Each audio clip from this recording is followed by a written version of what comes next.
வாழ்க வளமுடன். ஹாய் சகோஸ். இதயம் மீட்டும் மெல்லிசை போல உங்கள் மனதை மயக்க போகும் எழுத்தாளர் தீபா பாபு அவர்களின் கற்பனை சிதறல்களுக்குள் நம் பயணத்தை தொடங்கலாமா? அத்தியாயம் 22. நான் கண்டுபிடிச்சிட்டேன் என்றபடி பெரும் புன்னகையுடன் தன்னெதிரே வந்து நிற்கும் கணவனை கேள்வியாக ஏறிட்டாள் ஆராதனா.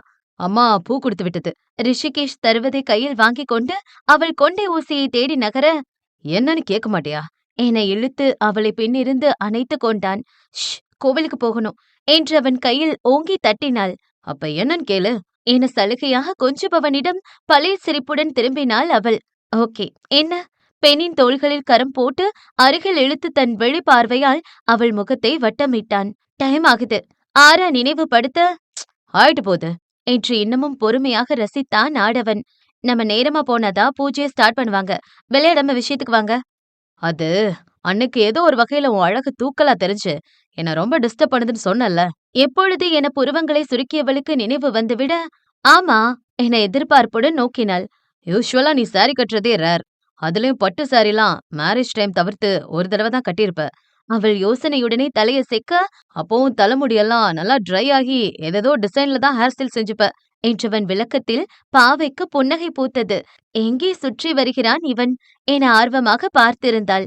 அப்படி இல்லாம நம்ம குலதெய்வ கோவிலுக்கு கிளம்புனப்போ காலையில நீ நேரமா தலைக்கு குளிச்சு இதோ இப்ப இருக்கிறது போல 2 பக்கமும் எடுத்து ஹேர்பின் குத்தி லேசா ஈரமா இருக்க நுனி முடிக்கு மேல ஒரு சின்ன கிளிப்ப மட்டும் போட்டு விட்டு தலை நிறைய அழகா பூவையும் வச்சுட்டு நின்னா சும்மா அப்படி இருப்ப. ரிஷி வெகுவாக ஸ்லாகித்து சொல்ல, எப்படி இருப்ப என அடக்கப்பட்ட புன்னகையுடன் கேட்டாள் ஆரா. அப்படியே செதுக்கு வச்சு அம்மன் சிலையாட்டம். அவ்வளோ லட்சணமா இருப்ப. என்னால உன் முகத்துல இருந்து கண்ணை எடுக்கவே முடியாது. உங்களுக்கு இந்த மாதிரி இருக்கிறது பிடிச்சிருக்கா? ஆமா போல இருக்கு. இதுவரைக்கும் நான் யோசிச்சதே இல்ல. அவனுடைய பதிலில் சிரித்து விட்டவள், ஓகே, இனி அப்பப்போ என்ன நீங்க இப்படி பார்க்கலாம் என்று கண் சிமிட்டினாள். வாவ் என மலர்ந்தவன், ஆனா கோவிலுக்கு போறதெல்லாம் கணக்குல சேர்த்தக்கூடாது. நமக்கான தனிப்பட்ட சில நேரத்திலயும் நீ இப்படி இருக்கணும் என வேண்டுகோள் விடுத்தான். ஒரு பெண்ணிற்கு அவளுடைய ஆசை கணவனின் ரசனையை தவிர்த்திட தோன்றுமா என்ன? அதிலும் தன் மீது அத்தனை நேசத்தை கொட்டுபவனின் அபிலாஷையை தாண்டி வேறெதுவும் செய்ய விரும்பாதவள் அவள். டன், இப்ப கிளம்பலாமா என்றவளை நிறுத்தி நிதானமாக விழிகளில் முழுதாக நிரப்பிக் கொண்டே கீழே அழைத்து சென்றான் ரிஷி. திருமணத்திற்கு பின் ஒரு நல்ல வேலை கிடைக்கவில்லையே என்ற மன உளைச்சலில் புலம்பி தவித்த மருமகளுக்காக அடுத்த தெருவில் இருந்த முருகன் கோவிலில் பாலாபிஷேகம் செய்வதாக வேண்டுதல் வைத்தார் ஜானகி. அதன்படி சென்ற வாரம் ரிஷியின் நிபந்தனைக்கு ஏற்றது போலவே ஒரு பெரிய நிறுவனத்தில் அவளுக்கு வேலை அமைந்துவிட, எதிர்வரும் திங்கட்கிழமை அவள் பணியில் சேர வேண்டும் என்பதால் அதற்கு 2 நாட்கள் முன்னதாக தன் பிரார்த்தனையை நிறைவேற்ற இவர்களை கிளப்பிவிட்டார் அப்பெண்மணி. தினமும் கிட்டத்தட்ட அரை மணி நேரம் பயணம் மேற்கொண்டுதான் அவள் பணியிடத்திற்கு செல்ல வேண்டும். என்றாலும் நகர்ப்புற ரயில் வசதி இருந்ததால் அதை இலகுவாகவே திட்டமிட்டு கொண்டனர். இளம் ஜோடிக்கு வாழ்க்கை அழகான நதி போன்று அமைதியாக ஓடிக்கொண்டிருக்க, ஒரு நாள் அகிலாவிடம் இருந்து வந்த அழைப்பு பெண்ணை சற்றே தடுமாற வைத்துவிட்டது. வேறொன்றுமில்லை, மகளை ஆடிக்கு அழைக்க வருவதாக தகவல் தந்து அவளுக்குள்ளும் ஒரு பீதியை பற்ற வைத்து விட்டார் அவர். கணவர் மற்றும் மாமியாரிடம் அவள் தவிப்புடன் விஷயத்தை சொல்ல, என்ன செய்யலாம் என மகன் புத்தியை தீட்டிக் கொண்டிருந்த நேரம் தாயார் இலகுவான ஒரு தீர்வை சொல்லி தம்பதியை மகிழ்ச்சி கடலில் மூழ்கடித்தார். ஆனால் அடுத்த நொடி பதறி, அச்சோ, அதிலே ஒரு சிக்கல் இருக்கத்த என்றாள் ஆரா. இவ ஒருத்தி என்ன? விசாரிக்கும் ஜானகியிடம் அவள் சிறு கவலையுடன் விஷயத்தை சொல்ல, இம்முறை ரிஷி சுலபமாக அச்சூழலை தன் கையில் எடுத்து கொண்டான். நீ ஒரி பண்ணாத, பாத்துக்கலாம். அவங்க வரும்போது கண்டிப்பா நான் உன் கூட இருப்பேன் என தைரியம் ஊட்டினான். அந்த ஞாயிறு காலையில் தன் வீட்டிற்கு வந்த பெற்றோரை கீழே வாயிலுக்கு சென்று தயக்கமாகவே வரவேற்றாள் ஆராதனா. உடன் ஜானகியும் வந்து அவர்களை வரவேற்றதில் ஆச்சரியம் இல்லை. கலையரசனும் தன் மனைவியின் பின்னால் நின்று தலையசைத்தார். இந்த திருப்பத்தை அவர் மருமகளே எதிர்பார்த்து இருக்கவில்லை. செய்வதறியாது மலங்க விழித்து கொண்டு நின்றாள். உள்ள கூப்பிடு ஜானகி. தன் இல்லத்தரசிக்கு ஒரு அதட்டல் வேறு அவர் போடவும், அட ஆண்டவா, இந்த கிறுக்கு புடிச்ச மனுஷன் எந்த நேரம் என்ன செய்வார்னு தெரியாமலே காலத்துக்கும் என்ன இப்படியே வச்சிரு என தனக்குள் வெகுவாக அழுத்து கொண்டார் அப்பெண்மணி. இருந்தும் உள்ள வாங்க என இன்முகமாக சம்பந்தியை அழைத்தார். அம்மா, டிஃபன் ரெடி பண்ணிட்டோம், அவங்க சாப்பிடட்டும், நீ மேல வா என்று தன் வழியில் அவர்களை உடன் அழைத்து கொண்டு மேலேறி விட்டான் ரிஷி. பரிதாபமாக நின்றிருந்த கலையை ஒரு பார்வை பார்த்துவிட்டு, நீங்களும் வரீங்களா என கேட்டார் ஜானகி. அவன் என்னையா கூப்பிட்டான்? அவர் விரைப்பாக கேட்க, சரிதான். மேல போய் இப்ப வந்திருந்த வில்லங்கத்த முதல்ல சமாளிப்போம். இவர அப்புறம் பாத்துக்கலாம். என புடவையை இழுத்து சொருகி விட்டு படியேறினார் மனைவி. ஒரு வார்த்தை அவனை கூப்பிட சொல்றேன்னு சொல்றாளா பாரு. இவ பாட்டுக்கு டேஷா போச்சுன்னு ஏறி போயிட்டா. தனக்குள் பொறுமை கொண்ட மனிதர் பின் வேறு வழியில்லாமல் தான் மட்டும் வீட்டினுள் சென்று விட்டார்.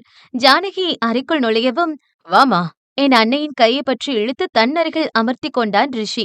எதிரே இருந்த நாற்காலிகளில் அகிலா, கேசவன் அமர்ந்திருக்க, மாமியார், மகன், மருமகள் மூவரும் கட்டிலில் வீற்றிருந்தனர். இப்படி ஒரே ரூம்ல எல்லாத்தையும் போட்டு அடைச்சு எப்படி மூச்சடைக்க இருக்கீங்க? தன் வேலையை திவ்யமாக துவங்கினார் அகிலா. உங்களுக்கு மூச்சடைக்குதா என்ன? நாங்க இங்க 6 மாசமா குடித்தனம் பண்றோம். எந்த கம்ப்ளைண்ட்டும் வரலையே. ரிஷி கேலியாக கேட்க, கொஞ்சம் உங்க நக்கல் எல்லாம் விட்டுட்டு பிராக்டிக்கலா பேசுறீங்களா? இங்க இடமில்லாம கஷ்டப்படுறதுக்கு வேற வாடகை வீட்டுக்காவது போகலாம்ல என பொறுமையாகவே கூறினார் அகிலா. அதனால் நாயகனும் தன்மையுடன், இப்போதைக்கு இந்த ரூம்ல நானும் ஆறாவும் மட்டும்தான் ஸ்டே பண்றோம். இவகிட்ட ஸ்டார்டிங்லயே வசதியா இல்லைனா வேற வீடு பார்க்கலாமான்னு கேட்டேன். அதெல்லாம் வேண்டாம், எனக்கு அத்தை கூட இருக்கணும்னு சொல்லிட்டா. சரி, குடும்பம் பெருசாகும் போது பாத்துக்கலான்னு விட்டுட்டேன் என்றான் அமைதியாக. உண்மையும் அதுதான்.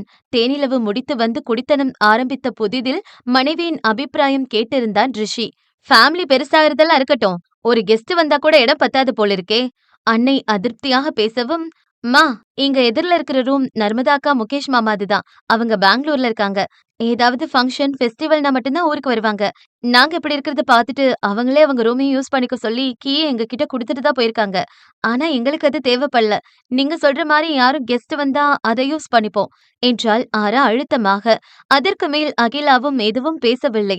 அவருக்கு சற்றும் பிடித்தமில்லை என்றாலும் கொஞ்சமாக சீராகி வரும் மகளின் உறவை கெடுத்துக் கொள்ள மனம் வராமல் இதை விட்டு கொடுத்து விட்டார். சரி, டிஃபன் எடுத்து வைக்கலாரா? அப்புறமா பொறுமையா உட்காந்து மத்தத பேசுவீங்க என ஜானகியை எழுந்து சமையல் பகுதிக்கு சென்றார். மாமனார் மாமியாருக்கு சின்ன மடக்கு மேசையை விரித்து வைத்தான் ரிஷி. அது கூட அவர்கள் வருவதாக அழைப்பு எடுத்த பின்னேதான் வாங்கியிருந்தான்.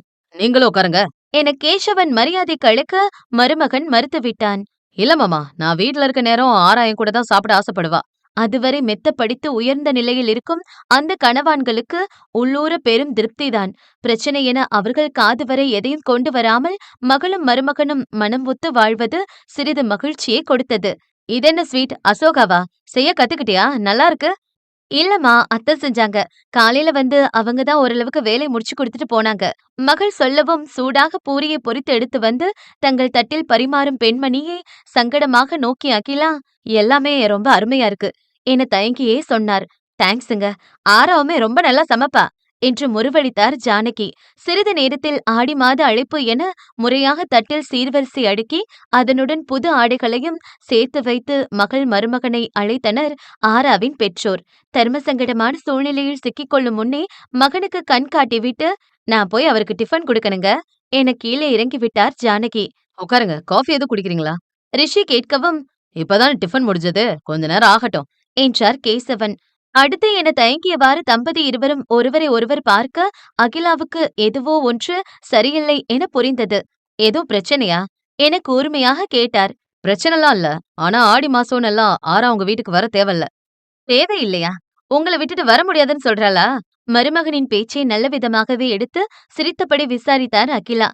உன் அம்மா திடீர்னு இவ்ளோ அப்பாவி வேஷம் போட்டா நான் எப்படி சமாளிக்க என்ற பார்வையை தன் மனைவியிடம் கொடுத்தவன் பின் பளிச்சென்று விஷயத்தை போட்டு உடைத்து விட்டான். ஆரா பிரெக்னண்டா இருக்கா, 4 months ஆகுது. அகிலாவும் கேசவனும் மகளை அதிர்ச்சியாக பார்க்க, உங்ககிட்ட சொல்லக்கூடாதுன்னு இல்ல, ஒரு 5 months ஆகட்டும், எல்லார்கிட்டயும் சொல்லலான்னு இருந்தோம் என்றான் ரிஷி சமாளிப்பாக. பெத்தவங்களுக்கும் அதே கணக்கு தானா என வாய்வரை வந்த வார்த்தைகளை விழுங்கிக் கொண்டார் அகிலா. முகம் சிரித்திருந்தவர்களை சங்கடத்துடன் ஏறிட்டவன் மெல்ல எழுந்து சென்று இனிப்பை எடுத்து வந்தான்.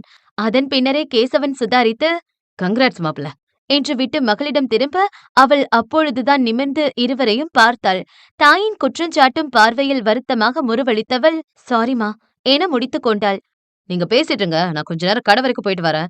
இன்னைக்கு சில முக்கியமான எலக்ட்ரிக்கல் ப்ராடக்ட்ஸ் லோடு வருது என கூறி அவர்களுக்கு தனிமை கொடுத்து வெளியேறிவிட்டான் ரிஷிகேஷ். ஆராதனா குனிந்த தலையுடன் கைவிரல்களை பிசைந்தபடி மௌனமாக இருக்க பெற்றோர் அவளைத்தான் வெறுமையாக பார்த்திருந்தனர். புருஷன் ரொம்ப தாங்கவும், இந்த பெத்தவங்களோட தேவை நமக்கு எதுக்குன்னு சொல்லாம விட்டுட்டியா? சில நிமிட அமைதிக்கு பின் தனது வழக்கமான துடிக்கில் அகிலா பட்டென்று கேட்க, அப்படி இல்லம்மா, நான் அம்மாவாக போறேன்னு ஆசையா என் அம்மா கிட்ட சொன்னா, எவனையோ நம்பி வீட்டை விட்டு ஓடி போன நீ எப்படி இவ்ளோ சீக்கிரம் கன்சீவ் ஆனன்னு நெஞ்சில கத்திய சொருக்கின மாதிரி எதுவும் கேட்டுடுவாங்களோன்னு பயந்துட்டு என் சந்தோஷத்தை ஷேர் பண்ணாம விட்டுட்டேன் என்றாள் பெண் நீரில் மிதக்கும் விழிகளுடன். ஆரா!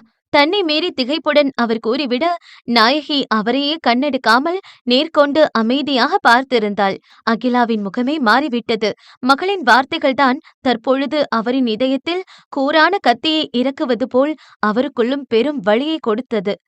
நட்புகள் எல்லாரும் நம்ம சேனலை மறக்காம சப்ஸ்கிரைப் பண்ணுங்க. கதையை கேளுங்க, லைக் பண்ணுங்க, கமெண்ட் பண்ணுங்க, பிடிச்சவங்க ஷேர் பண்ணுங்க. நன்றி.